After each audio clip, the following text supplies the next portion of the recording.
இன்றைக்கி டீ கடை ஸ்டைலில் சூப்பரான பஜ்ஜி எப்படி செய்கிறேன்னு சொல்லிட்டு பார்க்கலாமா? அதுக்கு முன்னாடி இந்த கட்டிங் போர்டை பற்றி உங்கள்கிட்ட சொல்லிடுறேன். இது வந்து மேரேஜ் அப்போ அம்மா எனக்கு வாங்கி கொடுத்தது. இதில் பார்த்தீங்கன்னா 4 வகையான பிளேடு இருக்கும். இது ரொம்ப நாளாகவே யூஸ் பண்ணாமல் வச்சுருந்தோம். ஸோ இன்றைக்கி தான் எடுத்து யூஸ் பண்ணலான்னு எடுத்தேன். இதுக்கு லிங்க் எதுவும் இல்லை, ஆஃப்லைனில் தான் வாங்கி கொடுத்தாங்க.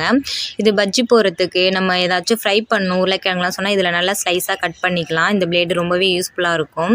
நாங்கள் வாழைக்காவுக்குமே அதில் தான் ஸ்லைஸ் பண்ணி எடுத்து வச்சுருந்தோம். சைட்லேயே மாவுமே ரெடி பண்ணி வச்சுட்டேன். இன்றைக்கி பஜ்ஜி மாவு பாக்கெட்டாக எடுக்காமல் மாவெல்லாம் நாங்கள் தனித்தனியாக தான் எடுத்துருந்தோம்.